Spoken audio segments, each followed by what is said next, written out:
I saw Carter last night as we were dropping off Sky to go to Oh, yeah. Numa. Yeah. And he didn't see me. And so I snuck up behind him and like boxed his ears and then like disappeared. And he was like, he was talking to somebody else. He started looking all around like, who was that? He was just standing there. Menacingly. I'm a ghost. Everybody told you the church was haunted. And doors on campus is creepy at nighttime. It is. It's that basement. If you're in there by yourself. What's that? It's that basement. The basement of the Doylestown campus. Yeah. That'd be the wildest thing ever if I found out there was a basement there. I'd be like, what are you hiding down here? It's actually a doomsday bunker. Because I've never known about it. What do you got for me today? All right. So I have a question, and I think I know the answer to this one for you. Okay. All right. Okay. If you were a breakfast food, what would you... Oh, gosh. Well, it's been a good run. Season 2, we made it. Season 2, episode 6 was the end of us. Thanks, everybody, for listening. We appreciate you guys. Love you. Sausage, gravy, and biscuits. Anyway, would you rather have world peace, but nobody knows that you helped, or get credit for it, but secretly know that you caused all the chaos? So you're saying in this scenario that I either have helped to create world peace, but no, like I don't get any credit for it, right? Or you on were the flip actually side, the one that caused all the chaos to lead to world peace. It caused all the chaos. So you're saying like that to some degree you're to blame for the need for world peace. Yeah. And nobody knows it. So in this hypothetical scenario, like, did I actually like create a lot of chaos to lead up to the need for world peace? Yes. Oh man, that's a tough one. I mean, I am one of those people that operates under the idea that there's no such thing as world peace. Right. There can never be. Mm-hmm. So, because inevitably to get world peace, you're going to have to make somebody mad. Right. Yeah. No one ever agrees on what world peace is the problem. Like, there's no consensus on what would it look like for the world to be at peace. I mean, I still think Thanos was right, but anyway. That's a hot take. Yeah, I think that I'm probably going to be the person who's like, I'm the reason why we needed world peace kind of deal. Yeah, like, that's kind of what I figured you would say. Sowing the seeds of chaos in a sense. But I think that mine would be like, if just for lack of a better way of saying it, I would be the guy who just went around pushing the buttons of all the world leaders to the point that they were all like, we need to lock him in a padded room so we can all just have some peace, right? Like just any kind of peace. Where did Josh go? I don't know. Yeah. They're like, the Men in Black showed up and took him away. So yeah, I think that would be the side that I would lean on, just because number one, I don't even think the world peace is possible, right. but number two, like if it was possible, I wouldn't really care to get any kind of like recognition. I don't think if I was responsible for helping with world peace either. Like, yeah, I don't know. It just seems like a weird thing. I'm a person that I don't like getting told that I'm doing a good job at something. Yeah, like, I'm like, it feels awkward. It's like this is what you told me to do, and I did it. Right. Yeah. Like. I'm fulfilling my role. Yeah. Well, of course, there's no need to say anything about it. I'm just doing what I'm told. Yeah, like words of affirmation is very low on my love languages. It's like yeah, I'll be like, oh, okay, yeah, I did a good job. Cool. What else do you need me to do? Like, what's next? Like, let's keep going. But that being said, I'm in the same boat. Like, I want to push all the buttons. Oh yeah. I think that. To whatever degree, I would rather be on the side of like, it'd be kind of cool in a sense to know that, especially if it was more of like I'm trying to think of like how to word this. Like we've seen these kinds of villains in like a bunch of different like TV shows and movies where they're so intellectual that they're like sowing chaos because they know it will lead to peace in that sense. And, to a degree along the lines of like the Thanos thing, like that he's like, we'll get rid of 50% of all living like beings in the universe. Right. And then there'll be plenty for everybody type of deal. Right. And it's then, like, and we all go, but that's the wrong way to go about it. And so I don't think that would be my like MO in a sense, but it would be like, if it was something that, especially if I was intellectual enough that I was doing all these things, knowing that I was causing world peace to come into being because of my sowing chaos in a sense, I don't know. Yeah, I think I'd probably lean into that because it would feel more altruistic. It would be one of those things where it's like everybody's coming together for a common good, and then they kind of learn how their differences can work together and that kind of thing. And I mean, that's kind of the trope that you see in a lot of superhero movies and things like that. Yeah. It's the villain. You unite the band of misfits in a sense because you're the common bad between all of them in a sense. Right. And I mean, you can take any superhero villain and it's just a commentary on society anyway. Right. They're just exploiting the things that are really bad that nobody cares about or wants to think about and bringing it to the forefront, and then it has to be addressed. So I kind of see it as being like in this scenario being the Joker from Batman. That's exactly where my mind went to. It's like you're the Joker. Like, introduce a little chaos. Yeah, I kind of see that in the sense. So that's a good question though, because that's kind of like, that plays into both sides of my personality where I have to think through, like, because there's definitely a part of me that goes, if world peace was possible, then yes, I would like to just get to world peace as quickly as we can in that sense. But then, like, if to a degree world peace was, I didn't think it was possible, which I don't. But if world peace was not possible, then would I like to be the mastermind behind the chaos that leads to at least some degree of world peace? Right. Then maybe. I don't know. Yeah. I don't know. I thought that was it was a good one because it leans into our maybe the villains aren't so bad once you actually get down to their motives. Like the means, some of them, yeah. Yeah, the means are like, right. But their motivation, like, I see what you did there, but yeah. To be clear for everybody, though, there is a day coming where there will be world peace. Oh yeah.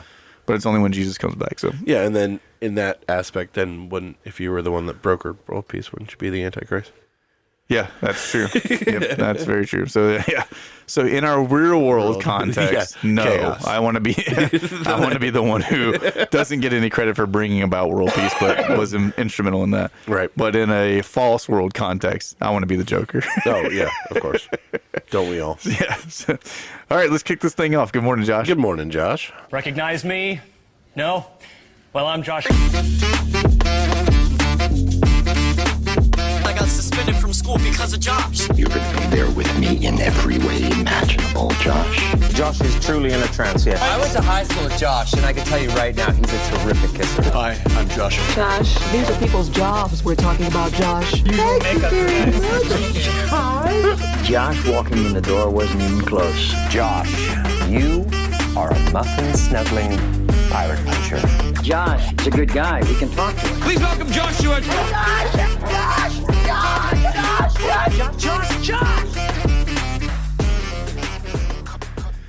Yeah, boy. Yeah. All right, so I mentioned in the last episode, but I've told you a few different times that I've got like just tons of stories like stored up. So I thought it'd be fun today that I've got a story that I want to tell you, and then I know that we're going to turn back over to you for a short thing that you got prepared, and then I might have another short one right after that, depending on how much time we take up.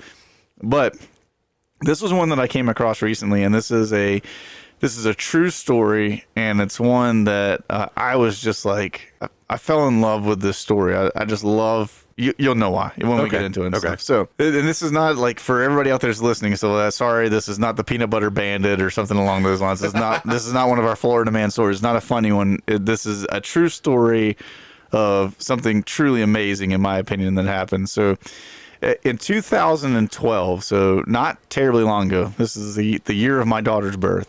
Miriam Rodriguez Martinez was living in San Fernando, Tamaulipas. In Mexico. That's funny enough. I've been studying Spanish, and that one still escapes me. I can't say that word correctly. But she's in San Fernando in Mexico, and this is a place where everything's kind of like scarred by cartel violence. There's these different gangs and stuff like that down in Mexico that tend to run like a lot of stuff. For those of you that don't know, like Mexico is just kind of riddled with all kinds of crazy crime, and the governments down there don't do anything about it. And so it's kind of like, as a matter of fact, a lot of times the governments are run by people who are members of these the cartels nefarious organizations and stuff. So in 2012, Miriam had a daughter. Her name was Karen, and she was 20 years old, was living with her in this area. And so she goes to school. She's a good kid, doing all the right things and stuff like that. And then one day after school, Karen didn't come home.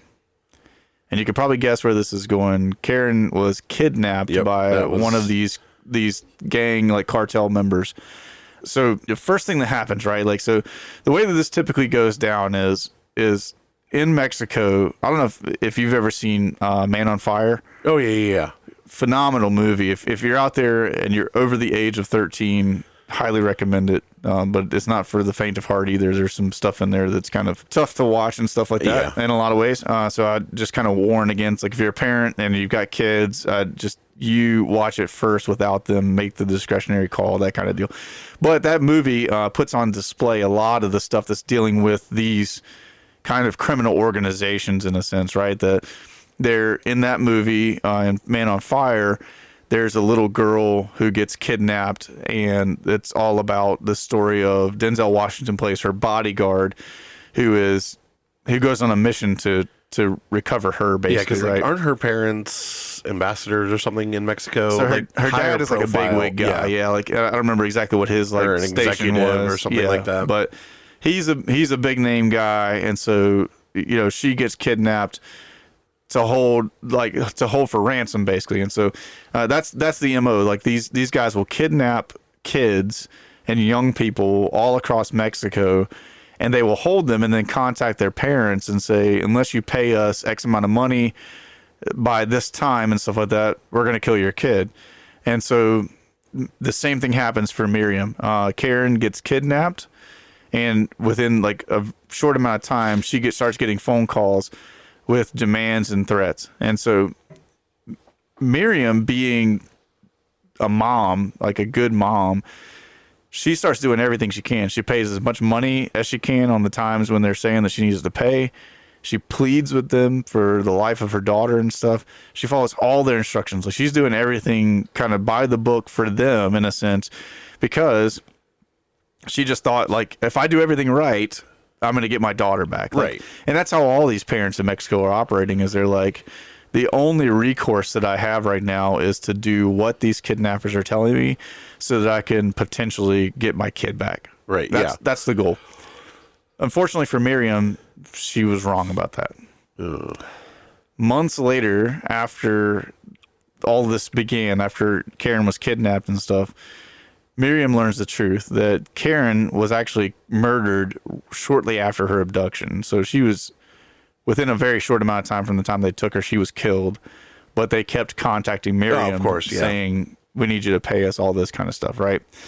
So the people responsible for this were members of a criminal organization that was operating openly in that region where they lived at. Everyone knew who these guys were. Everyone knew what they did. So, like, again, in Mexico, it's not the type of thing that's like here in America where people commit crimes and they try to do it like under the radar and stuff like that. And right. No, this is happening like out in the open. Yeah, it's like people know who the guys are that are committing these crimes. They know who the organization is, and everybody is so scared of them that nobody confronts them or does anything, right? Except for Miriam. Was this like oh shoot, why can't I think of the name of the movie? Liam Neeson, Taken, yeah. So it is kind of similar to that in a sense, except for up to this point, Miriam, she didn't have a particular set of skills that made her a nightmare for people like this, right? Miriam was just a mom who was just working a regular job and taking care of her kid and stuff like that. She was not the type of person who, she had no combat training, no spy training, no nothing, right? Like, she didn't have any means in and of herself to be a threat to these guys, which is what they preyed on. They wanted people that couldn't do anything. But instead of letting grief break her, Miriam let her grief focus her. And so when authorities stalled, like when files started to gather dust and witnesses stayed silent on this, Miriam made a decision that would change her life forever. She said, if the state is not going to look for justice, I will. Yeah, let's go. Yeah, I love this. That's why I got so hooked on this story, man. she began to investigate her daughter's murder herself. Like, she started going out, gathering evidence, talking to witnesses, anybody that she could find that had any information on it. She taught herself how to track people. So she gets to the point where she's like, I'm going to find these dudes and I'm going to find them where they're sleeping, type of thing. Let's go. She studied public records about all of the guys that she could find. She learned how cartels recruited, how they moved things, how they hid people. Like, she posed as a voter, as a businesswoman, a government worker. She became anyone and everyone that she had to become to gather more information on these guys that took her daughter. She's doing a better job of being James Bond than James Bond ever did.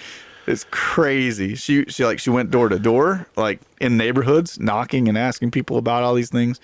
She followed rumors that other people were too scared to repeat about them. I mean, like, you name it, like, this lady was in it. And everywhere that she went, she carried a folder that contained evidence against all of these guys. Like, so she's marching the streets, like, collecting the stuff and putting it in her folder and just keeping on moving and stuff. And slowly and against all odds, it worked. Really? So, one by one, Miriam identified the people who were involved in Karen's kidnapping and murder. Like, she starts to, like, legit be able to say, I know that this is the guy that took her from her school. I know that this is the guy that put her in the van. I know that this is the guy who was watching over her. This is the guy that pulled the trigger, right? So, like, so she starts putting all these different things together, and she eventually takes that folder she's got and she hands their names, addresses, their movements, like everything about these guys, down to what they ate, to the authorities. And over time, more than a dozen perpetrators were arrested because of Miriam and her investigation work. I was worried that they were like, oh, okay, and then just slide it gently off into like, surprisingly enough, because, like, Miriam, that was another thing that I read in, like, one of the stories, or like in a video that I watched about her. Like, Miriam wasn't satisfied with just simply taking evidence and handing it off to an officer, right? Because she knew a bunch of them are in pocket.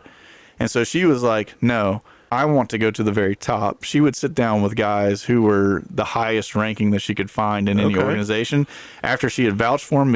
And she, you know, in her investigation work, she had found ties between these cartel members and stuff like that to the guys that were in the police department. So she knew which ones they were working with and would specifically not go to them. Well, there was one story. They said she walked into one of the police precincts and they directed her to this detective. And when she walked into the office, she goes, nope, I know that you're working for them. I'm not talking to you. And walked back out and found somebody above him that she could go and sit down with and stuff. That's awesome. So, she's crazy good. I love it. So, like, more than a dozen of these guys get arrested, right? And not because the system pursued them, but because this mother refused to stop working on the case for her daughter. So her work didn't end with her daughter, which is the cool thing. Miriam became a detective for all these other families in her area that were affected by this as well. So parents that were just like her, that were holding photographs of their sons and daughters who had vanished, she went to them and started saying, you give me everything that you have, that you know about this case, and I'll work it from there and start figuring out who these people are. And together they formed a collective that began to search for disappeared kids. They actually went out and, like, would dig in fields to find the graves of their children where they had been buried and stuff like that. They would knock on doors. They would demand answers in Mexico, where silence was the typical thing, right? Like, nobody talked about these things. And she knew, like, the whole time, like, going into this, Miriam made lots of statements about, yes, I know how dangerous this is. She talked about how she received numerous threats over the years. She was followed around by cartel members and different people. Oh, yeah. She was warned explicitly by the cartel to stop doing this, and she kept on going. Because, again, for her, like, the worst thing in her life had already happened, right? She had already lost her daughter, and so she was just like, I got nothing else. Yeah, what else are you going to do to me? They had already taken her kid away from her and stuff. And so, unfortunately, on May the 10th, 2017, so 5 years later, this is Mother's Day in Mexico, of all days. Miriam Rodriguez was shot and killed outside of her home by a member of one of the same gangs that she had been getting arrested and stuff for the past 5 years. But the cool thing is that naturally, because of the coalition that she started and because of her inspiration to families in Mexico, there are now tons of these organizations that have popped up all over Mexico of families that are working together to hunt down these gangs and cartel members and relentlessly pursue them to put them in jail and stuff like that. So she's actually created this kind of really cool work of movement. All of these people like making sure that the guys get brought to justice to do these terrible things to these kids and stuff. So pretty neat story. I like Miriam Rodriguez a lot. She's that is cool. It's one of those things where a movie writes itself in this. Absolutely. And I'd love to see that story like played out on the big screen. I didn't check to see if there was a movie made of her yet. I mean, I know there's a lot of similarities with other movies, like you said, Man on Fire, Taken, and a bunch of other lot ones. of similarities, but like so Man on Fire and Taken are, you know, the typical trope that we see play out is that there's a man involved, that it's his kid or someone he's responsible for, that he's come to like and stuff like that gets taken.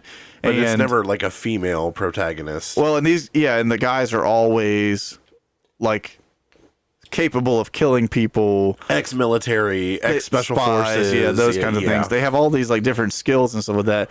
This is the story of a woman who's just like, I don't remember what her like OG job was, but like Miriam was just working a regular 9-to-5 job, just trying to provide for her kids going to school and trying to be a good person and stuff like that. She didn't have anything on her side to make her like superhuman in a sense, you know what I'm saying? Yeah. Instead, she was just a mom that we got like really pissed off that these guys did this to her kid, and was like, all right, that's fine. You guys want to start some crap with me, I'll become your worst nightmare. Yeah. And I just love it. I love her whole story. Love everything about like what she did for the sake of her daughter and stuff. Very, very, very cool lady. That is cool. Yeah. So I know that you've got something to share with me that was sparked by a listener comment. Yeah. So I was going to do a cryptid last week about this, but it kind of, I think there's a slight difference between cryptids and urban legends, where there's more, and I know like some are like the Beast of Blade and Murrow, where it's isolated into a certain area or things like that, but there's similarities with different cryptid sightings that, you know, are kind of adjacent to it. But this actually takes place in Ohio. Oh, okay. Yeah. So close to home. Close to home. We love that. So this was a comment from Joe Boat. Am I gonna be able to sleep tonight? Oh, I think so. Okay. Because it's an interesting one. So Joe commented and asked us to look into the Ohio Melon Heads. Melon Heads, which by the way, Joe, we've been calling the Lemon Heads ever since this you made entire that time. Yeah. Which, because I was doing research and I was like, what can you tell me about the Ohio Lemon Heads? And it's like, oh, this candy. And then I was like, oh gosh, I'm dumb. It's melon. I said it backwards again. So dyslexia, curse you. Yeah. So let me kind of tell this in a story. Like, yeah, go for it. So have you ever noticed that every town has that one road that people dare you to drive on? 100%. Yeah. So in Northeast Ohio, that road is Windsor Road, out by Kirtland and Chardon. So kind of northeast Ohio. So kind of getting over towards Pennsylvania, things like that. And north of Youngstown, right? Yeah, out on 80 or 90, whatever goes out that direction. I think I know what you're talking about. We're on Windsor Road, and the thing everyone is looking for is not deer, it's not cops, not even potholes, which are extremely common. It's the melon heads. So these are not unfortunately people who are really into cantaloupe. These are a legendary pale child-sized creatures with huge bald heads, big staring eyes, and just enough maybe I saw something stories to keep people cruising out there at midnight with their brights on. So Hey Arnold is real, is what you're saying. Yeah, pretty much. Okay. It's like Stewie and Hey Arnold are just like out there just chilling. Yeah. Hello, good man. What are you doing out here tonight? What brings you out to Windsor Road? So we are heading into Melonhead country. So we're talking about the monsters in the woods that are supposed to be a supposed mad scientist who made them, and whether or not anyone has actually seen these things anywhere outside of a campfire A mad story. scientist? Yeah. That's fun. Yeah, this kind of gets Like a Frankenstein kind of story? a little bit. Okay. So Which side note, really quickly, have you seen the Frankenstein movie, like the most recent the one? new one, no. I haven't either, but I've heard it's amazing. well, the Ninjas Are Butterflies. Yeah, they were all it. about it on their list and stuff. So anyway, sorry, So- that's a sidetrack. So we talked about that like 2 episodes ago. So picture this. You're on Windsor Road. It's late at night. There's no streetlights, and the trees are doing that horror movie thing where they lean over a little too close, kind of creating that tunnel-like effect. Yeah. So your buddy tells you the rules. You got to drive slow. At some point, you got to turn off your headlights. And if something crosses the road in front of you, do not get out of the car. And you're laughing because it's Ohio. I'm also laughing because we have a place where we used to do this in Rocky Mountain, North Carolina, where I Again, grew up. So it's everywhere. Like there's right? a place in Doylestown. Like there's always the Crybaby Bridge. Dead or, Man's Curve was the place in Rocky Mountain. Yeah. It's out near my cousin's house, so we used to love to mess with people out there. So, obviously this is Ohio.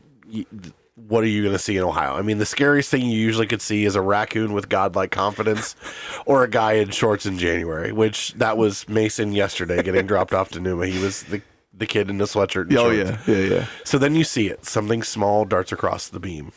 Too short to be a person, too fast to be a normal kid. And for half a second, the light catches a big, bald, round shape like a pale balloon on top of their thin body. That's hilarious. So by the time you slam on the brakes, your heart rate hits it's tax season. Welcome to your own Melonhead sighting. So people describe the sightings and these Melonhead kids about child height, sometimes as short as 3 feet, skinny, pale with twisted or thin limbs, oversized heads, round, swollen, and bald. I have the SpongeBob. Bald, my eyes. Sometimes with big eyes that seem to reflect light in a creepy way. That's the modern creature feature. But every good monster needs an origin story. And in Ohio, that origin story has a name. Dr. Crow.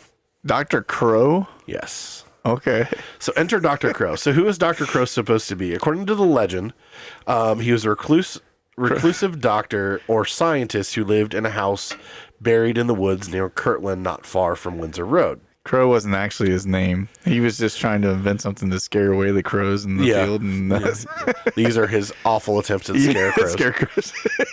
Or maybe it was just everything that scared him. Children of the Corn with melon heads.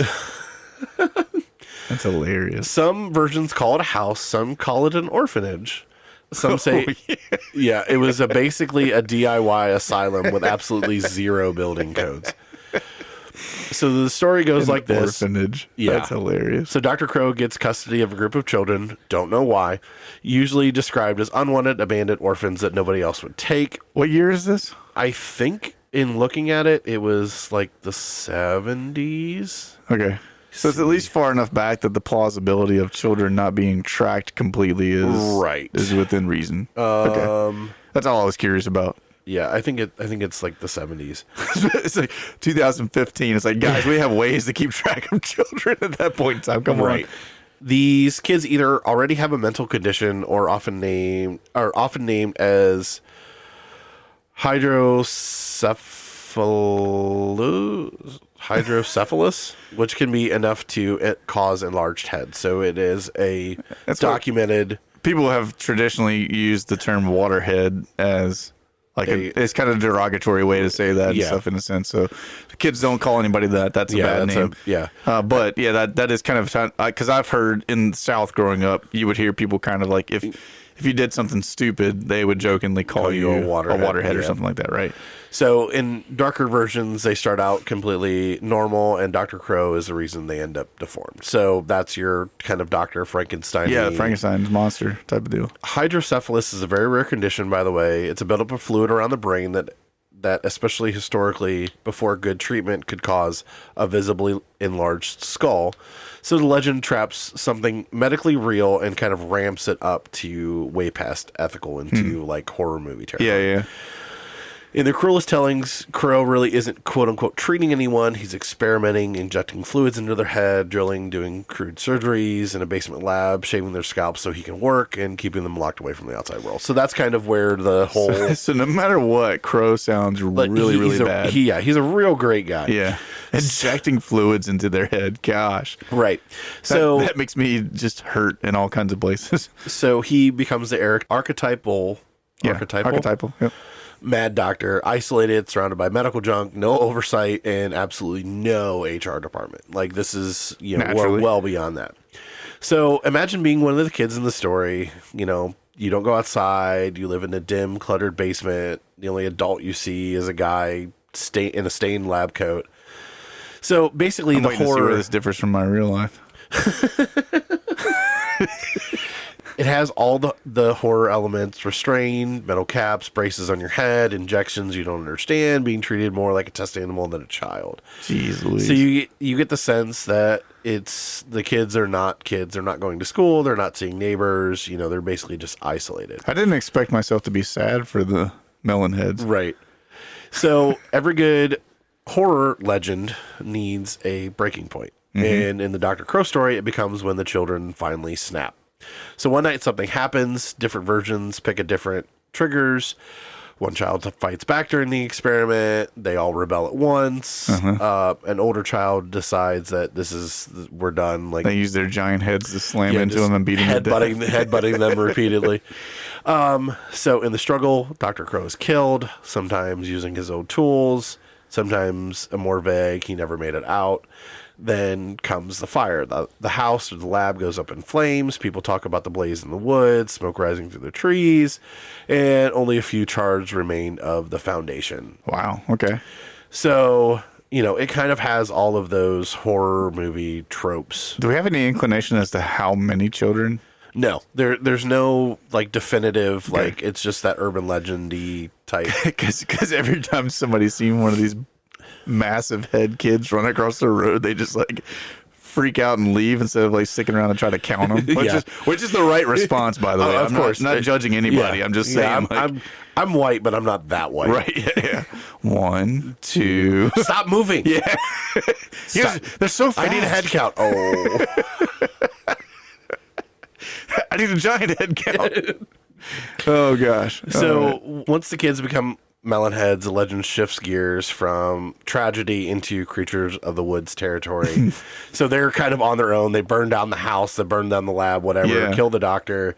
Depending on who you ask, the Melon Heads raid livestock and pets for food, rob gardens and farms at night, throw rocks and sticks at cars so they come too closely into their territory, or they attack lone travelers and kind of become the cannibalistic things like that. Wow. There's different variants of Dr. Crow.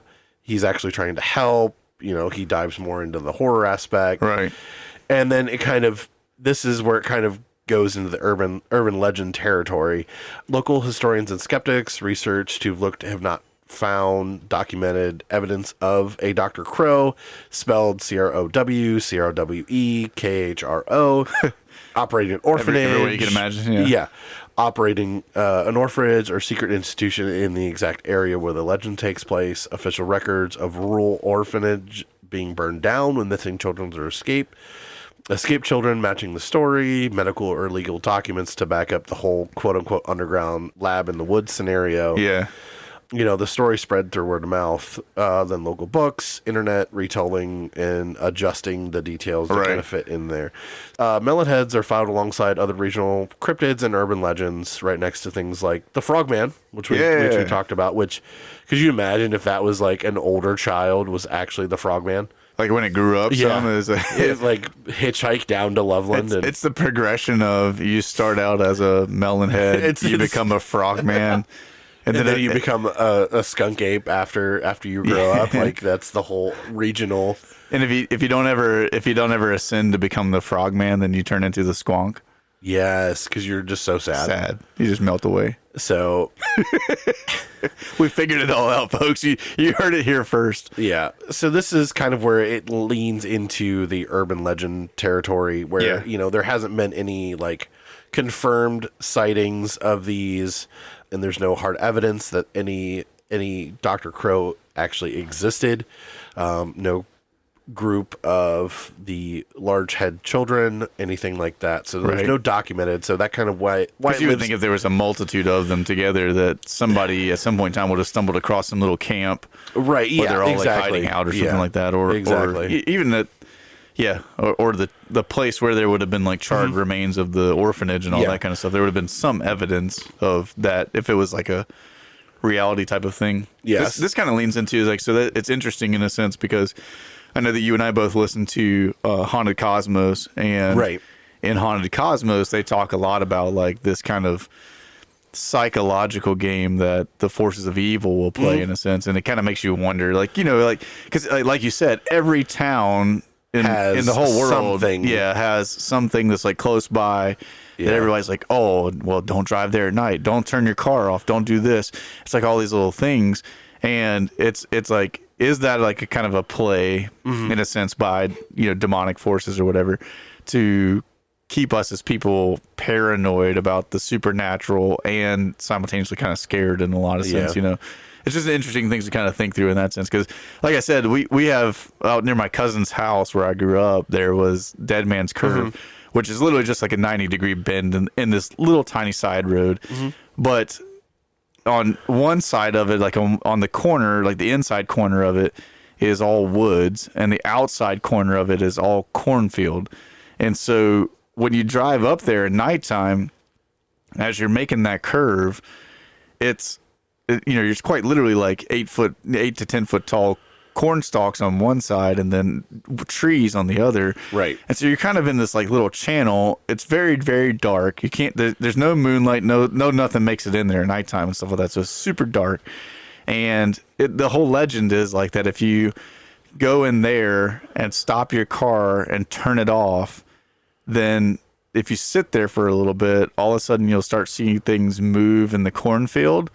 And then there's like these reports of this thing coming out of the cornfield and like circling your car, even jumping on the roof of people's cars and stuff like that. And like when it happens, you're supposed to not be able to like start your car back up and stuff. So it stays dead until the thing is gone. And as long as you don't get out of the car, you're fine. It doesn't affect you in any way. But supposedly, you know, people have gotten out of the car in the past and been killed and all this kind of stuff. And so there's like these crazy legends around it, although none of it is substantiated by any actual evidence, is the crazy thing. So yeah, and I know like in Doylestown there's like Crybaby Bridge where like you're supposed to like drive over this bridge, shut your car off, your windows like fog up, and then there's like little handprints on your thing, and if you roll your window down you hear like we had train tracks close to where I was. Like there was a neighboring town that if you went to those train tracks at nighttime and put your car on the tracks, which by the way is the dumbest thing you can do. 100%. But if you put your car on the tracks and turn your car off, that if you watched down the tracks, you would see a lone red light that was like a lantern basically, that would be like kind of swaying, that would come down the tracks.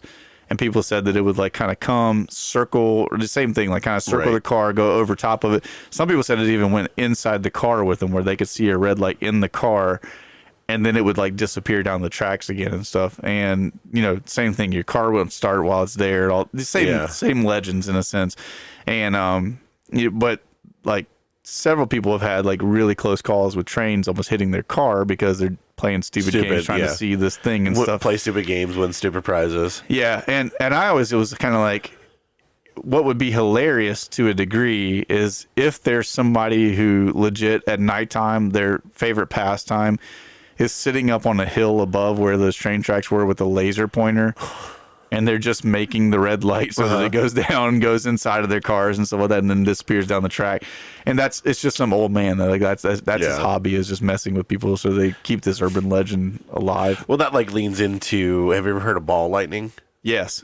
And that kind of leans into that, like, you know, only happens over train tracks, and it's like, only at certain times, and certain weather. Yeah, it's like, okay, guys, okay, we get it, But yeah, so cool, that was, and you know, Melon Heads. if there's any other like urban legends and things like that that don't necessarily fit into cryptid space, yeah. we'll take time to kind of dive into backstories. I love that stuff. I think it's fun to talk about and everything. Like I said, I wish there was more of a backstory to the ones that I grew up around and stuff. Oh yeah, because they're like the one on the railroad track is like supposedly there was like the whole thing was just there was a railroad worker that carried the lantern to stop trains and stuff like that back in the day.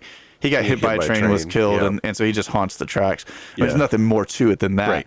But I wish that there was like that one's cool because Dr. Crow and he's experimenting on these kids, and there's a whole backstory to it that they've kind of made up. I like that aspect of it. So if you got one that's like that, man, let us know. We'd love to dive into it. I was gonna say we need to. I don't know how in depth we could do, but like the story behind the idea for the movie, The Hills Have Eyes. Oh yeah, like, there's like a real world. I don't tie into that. Yeah, we'll have to. I'll have to dive into it, but yeah. Okay. So what else you got for me? So since we're dealing with things that happen in the dark, I've got a story that I've mentioned the name to you before to ask you if you knew anything about it. Michel Siffre. I mentioned that name to you a couple times now to see if you knew anything about it. So this is an interesting story that deals with darkness in a way that most of us will never experience it. So Michel Siffre was a 33-year-old French geologist. And he was the kind of guy that was willing to put a lot of his theories on the line by actually testing them out in real world scenarios, which is kind of cool. I always appreciate guys that are scientists that will do stuff like that. So this is what Michel, excuse me, I don't want to say Michael every time, but this is what Michel did for the sake of science. And I think this is a really fascinating story and tells us some really fascinating things about us as people. So on February the 13th, 1972, Michel went 440 feet into a cave in Texas that's called the Midnight Cave. Okay. You can imagine the reason why it's called the Midnight Cave is because it is notorious for being one of the darkest places on Earth. So when we say like dark, most of us think about when our bedroom gets dark and you can barely see your hand in front of your face, right? Yeah. We've experienced things like that in our lives. But if you got instrumentation out a lot of times, even in your bedroom, when you think it's like pitch black, there's still some light left in that place. When we talk about Midnight Cave, this is the type of place that's so far underground that they're like, yeah, there's no light whatsoever in this place. So when Michel goes into Midnight Cave on February 13th, 1972, he carries with him food, water, and research equipment. And that's it. There's no clock, no calendar, no watch, and no way for him to tell when the sun is rising or when the sun sets. So the thing about this is that he went in with the intention of not seeing daylight again for 6 months. So Michel has said, I'm going into what's known as one of the darkest places in the world. I'm going to live down there for 6 months without any kind of way of knowing what time it is, whether the sun is setting or rising, all that kind of stuff. And this wasn't just to do a stunt, right? This was one of the most extreme scientific experiments in human psychology and in human science that's ever been conducted. And that was his whole point for doing this. So Siffre wanted to answer the question that had kind of been in the back of his mind ever since he had started into his scientific journeys and stuff like that. He was a geologist by trade. Right. But scientifically, he was thinking about a lot of things. And the question that he had in the back of his mind was, what happens to the human mind when you remove time? Okay, so the reason why he goes into the place of total darkness was not to see the effects of darkness on the human being, right? Because that's an easy one for us to kind of deal with. Like, everybody has known for a long, long time in human history, if you put a person without sunlight and without any kind of like artificial way of getting like vitamin D and all kinds of stuff like that, if you put somebody in that situation for long enough, it's detrimental to their health, right? We know all these things. Right. Even in 1972, they knew all this. So his whole thing is, what happens to the human psyche and to the human body when we have no concept of time whatsoever? So that's why no watch, no calendars, no nothing to keep track of time. His plan was very simple. I'm going to go live alone in Midnight Cave. I'm going to sleep when I get tired. I'm going to eat when I get hungry. And he was supposed to call his research team on a telephone line that they ran down into the cave each time he woke up and each time he went to bed. So that's his only contact with the outside world, right? Is every time he lays down, he makes a phone call and says, I'm going to sleep. Every time he wakes up I can't say in the morning. Every time he wakes up, right, he makes a phone call and says, I just woke up.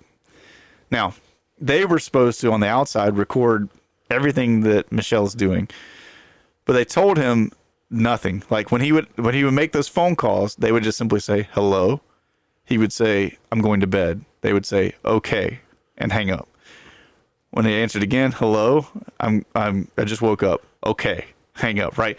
Like they're telling him nothing because they don't want to give away any inclination as to what time it is, any of that kind of stuff.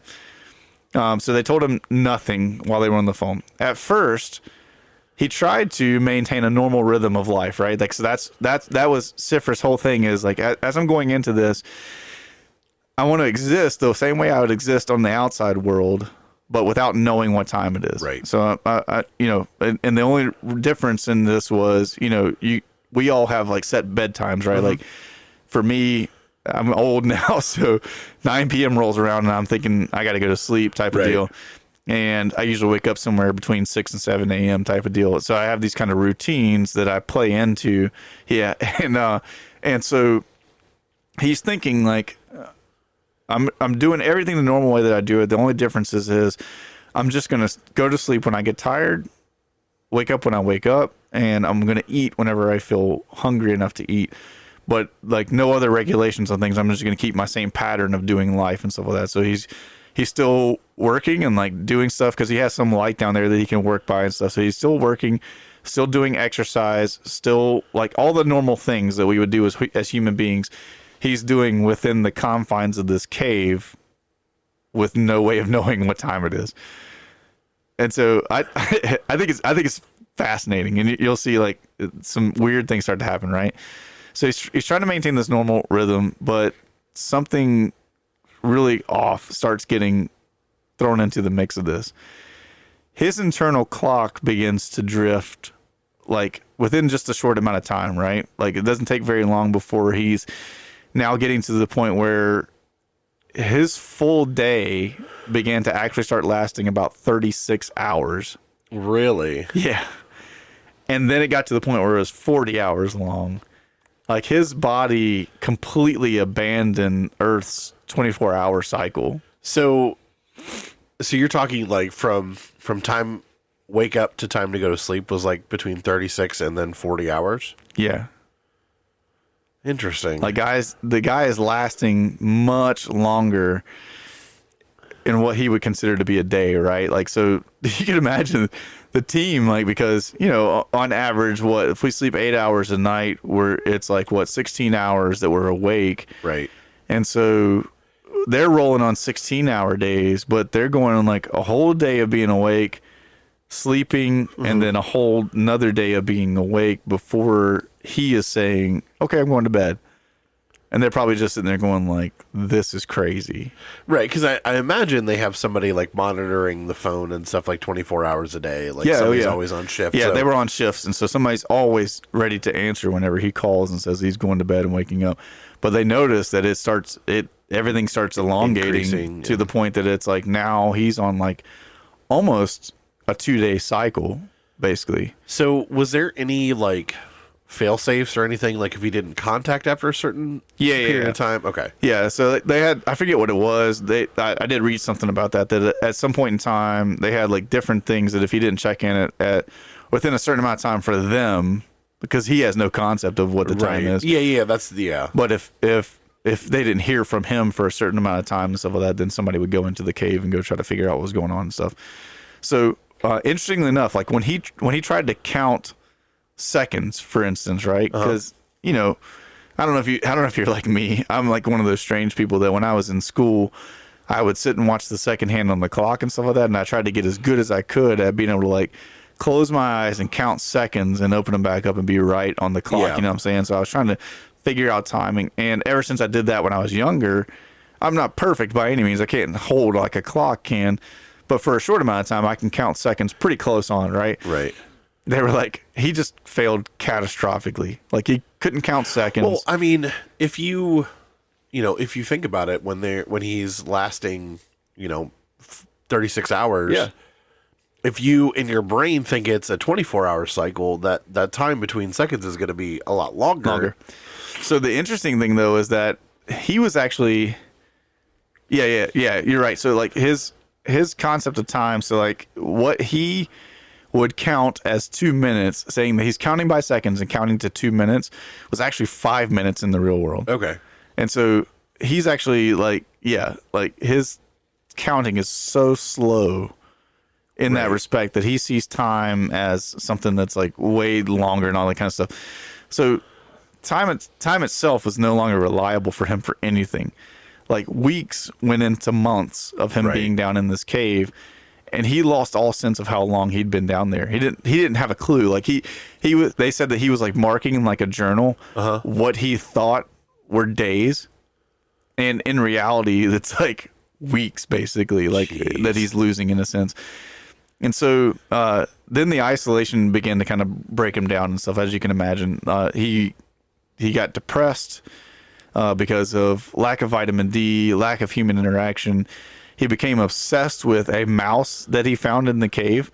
So this mouse kind of goes down in there. It becomes his companion, and then he accidentally kills it trying to like catch the mouse one day, and he was devastated. I mean, it was like the end of his psyche, basically. He couldn't handle it anymore. And so a lot of his equipment started to fail because he's in a cave, mildew, all that kind of stuff. Yeah, so, the moisture and all that kind of stuff. Mildew devoured his books and his magazines that he had down there. The darkness just kind of started to collapse in on him, as you can imagine. So he wrote in his diary while he was down there, "I am living through the nadir of my life. I am wasting my life in this stupid research," is his own words. But he refused to quit. He was like, I gotta see this through, gotta do the whole thing, right?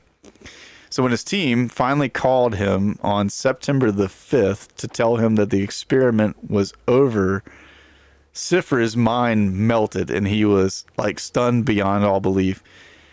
To him, it was only mid-August. He had lost an entire month in his perception of time, and everything had collapsed, on him in that sense. His perception of time had collapsed so completely that he couldn't comprehend how wrong he had been on estimating time in that sense. So the man that climbed out of that cave was permanently changed. He was physically weakened, psychologically scarred by the whole thing. He was haunted by all that he had endured and stuff in there. They said that the loss of the mouse stuck with him so strongly that he couldn't shake that. Like he had like PTSD from killing the mouse in that sense. But what he brought back out of the cave rewrote all of our understanding about human biology and how we see things in the 24-hour cycles and all that kind of stuff. Like his experiment proved that humans have an internal biological clock that is independent of the sun, right? That the clock that we have inside of us can stretch, it can compress, it can warp when it's cut off from the outside world. That all kinds of weird things can happen when we don't have the same set, 24-hour sunrise, sunset, all that kind of stuff that we deal with on a regular basis. Really cool is his research in these 6 months became the foundation of what we call chronobiology. We've talked about this before because I listen a lot to Andrew Huberman, who does the Huberman Lab podcast. He talks a lot about our circadian rhythms and stuff like that inside of our bodies. And so like he's a big proponent of like when you wake up in the morning, you need to view sunlight within like 30 minutes of the time that you wake up, not through a window or any kind of like filter. outside, like be outside, actually no look glasses, at the sunlight. no contacts. Like so, since we live in Ohio, I don't do that during the wintertime, but during the summertime and stuff like that, as often as I can, I try to practice that and be outside. Does reflected sunlight count? Because like I wake up at like 3:30 in the morning, so reflected sunlight? So like looking at the moon. Oh no, it's. So there is there's scientific proof that the wavelengths of light that come from the early rising sun and the way that it's refracted through the atmosphere at that time of day, right? So those first like I think it's like the first like hour and a half or something like that of the time that the sun actually comes up, like to the point where its light is hitting us, that during that time period, the wavelengths of the light and so that do a lot for chemicals in our brains, that as we view it with our eyes, it creates chemicals in our brains that help us to be awake and alert, and it starts all kinds of rhythms and stuff like that we need to happen inside of our brain and everything. So it's going back to like, because we were an agricultural society for so long, that farmers woke up with the sun, got outside in the sun right at the beginning of the day and everything. And so they were, it's just our brains are chemically kind of wired for that type of deal. Right. And the same thing where, you shouldn't have consumed caffeine within the first 90 minutes of waking up and stop. Your brain needs to work out all the chemicals that make you tired before you start consuming caffeine, because caffeine only blocks those chemicals from hitting the receptors in your brain. And so like if you don't work those things out, you can drink caffeine, but the problem is that when you drink caffeine before they get worked out, so within that first 90 minutes of you being awake, if you drink caffeine, then as soon as that caffeine wears off, if you don't continue consuming caffeine throughout the day, which I know we do, but if the caffeine wears off, all of those tired chemicals hit you again, and you get that midday slump. So it's like the 2 p.m. I want to pass out type of feeling. And like I've since we talked about that, a year, 2 ago. Yeah. I kind of changed how I do it, and it has completely changed. It's so good, how right? caffeine affects me. I do the same thing. So I wait the 90 minutes at least before I start caffeine in the day. And then I have a hard cutoff at 3 p.m. of caffeine, because that's another thing that, like, if you want to sleep good, it takes that amount of time from like 3 p.m. until close to like 8 or 9 p.m. for your body to work all the caffeine out of your system. And then it's gone. And then all of the chemicals that you need to help you sleep really well hit your brain again, and you go to sleep. So anyways, like I mentioned that as like a side note with Huberman and all that kind of stuff with your brain, because a lot of the study of that chronobiology stuff came from Siffre. Like he began all this. As a matter of fact, NASA studied his findings to prepare astronauts for the psychological isolation of being in the darkness of space and stuff like that, and losing track of time, because in case you guys don't know this, the sun doesn't move the same for people that are in space stations and on space shuttles as it does for us here on Earth. Right. There can be much longer periods of time that you're exposed to the sun. And so they have to learn to sleep at certain times and to wake at certain times without needing the sun to be the clock for them in that sense. Right. So lots of different things. Psychologists have applied this to the study of solitary confinement, like because of what it did to Siffre while he was down there. I mean, the guy came out just depressed and PTSD, all this kind of stuff from it. And so Siffre descended into absolute darkness to understand time. And what he discovered was something far deeper, that the human mind doesn't just experience reality, it constructs it a lot of times. Oh, yeah.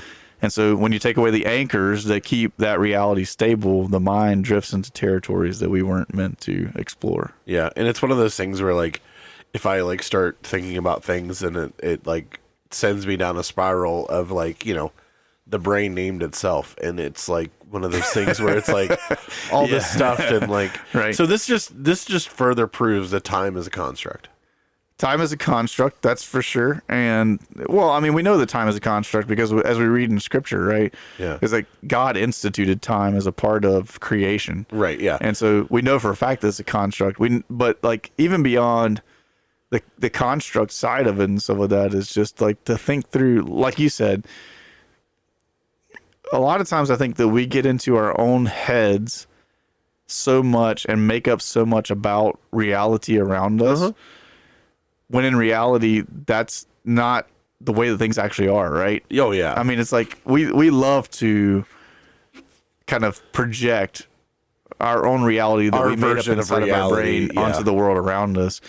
And I think that that's maybe a good lesson for us to learn from Siffre is like the way that you perceive things isn't always the way that things are, right? Yeah.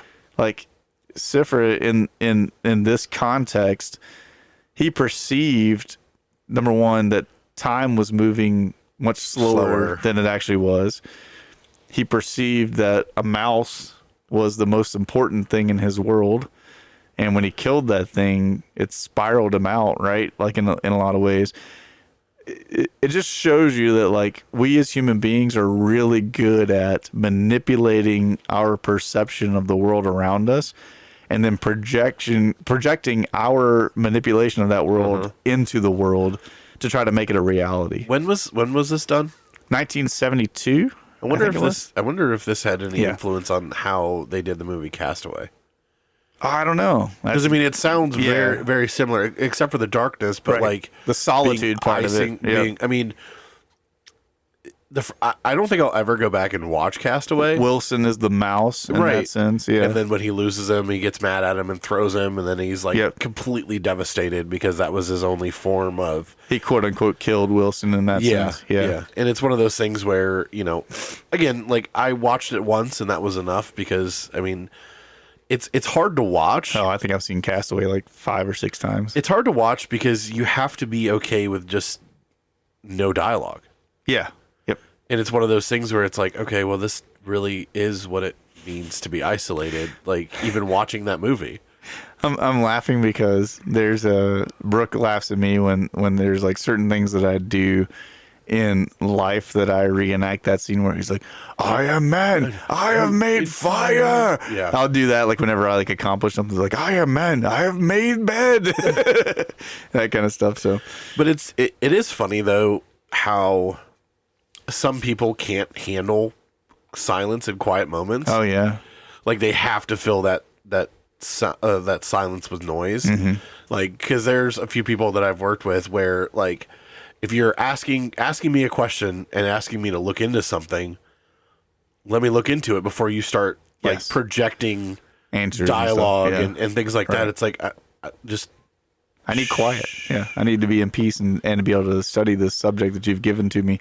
Right. In that sense, yeah, it's funny to me because the world's quietest room, right, that they created. It's I want to say it's like in Nevada or something like that, but it's out west somewhere. They have this space that they've created that they've scientifically formulated the shape of this room and stuff and so the padding and the padding and everything so that there's it's no sound whatsoever in the room, that to the point that they say that if you sit in this room for long enough and your ears begin to adjust to it, you can hear your own blood flowing through your body and stuff like that. Doesn't it have like a negative decibel rating? Yeah. It's crazy. And they say that like once they close it off, that it can be pitch black in there too if they don't turn a light on and stuff. And so the sensory deprivation room. And so they say that like people, you know, it can make you, if you have to like lay down, because if you're standing up or sitting up, it'll make you nauseous because you lose like your ability to kind of figure out where you are in the room and stuff.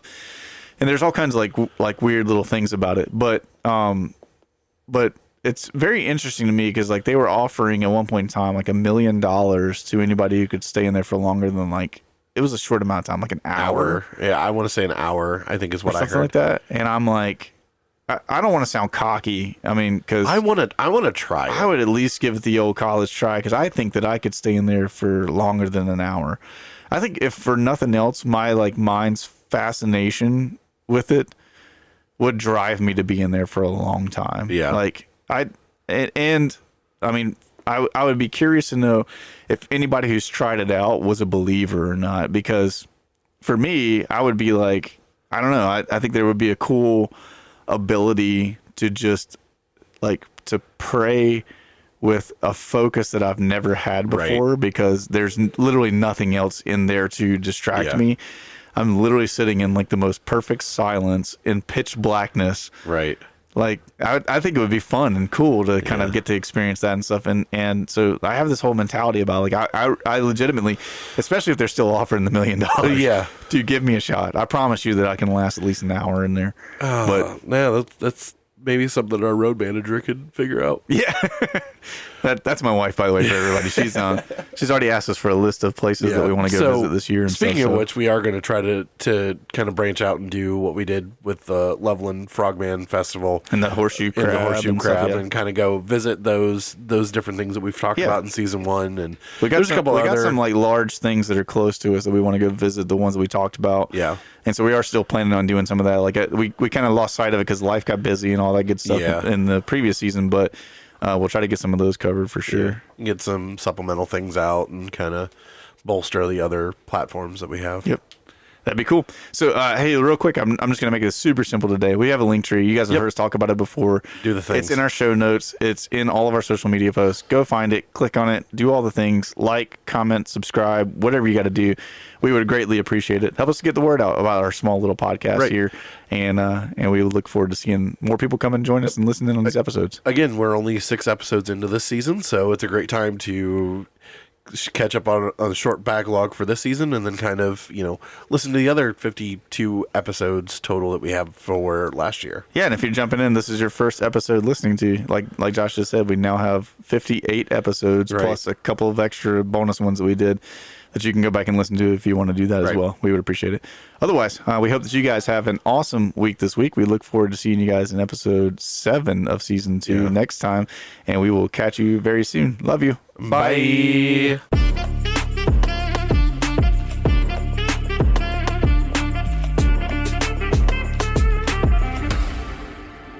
Besides me eating on the show, what is your biggest pet peeve? Do you want me to be honest? Yeah. So, like, we've joked about our uhs and ums before on here. The one that we both have been doing, like, and this is like legitimately both of us, is the sniffling into the microphone. Oh yeah, like I was actively trying to I'm going not to be so up in the mic when I'm not talking. I've been trying to turn my head away and stuff too when I'm doing it. But starting next episode, there will be a box of Kleenex on this table. We're both going to blow our noses and clear them out really good. Because we live in Ohio, and it can be 70 one day and it's like a blizzard today. That's what it's like. Like when you got here earlier, it's completely clear outside, and now, like during this episode, we looked outside, and Josh got a shocked face because it was just like it's a blizzard outside. So we love it. We love Ohio. This is great because this means the church attendance will be down tomorrow again. So we love that too.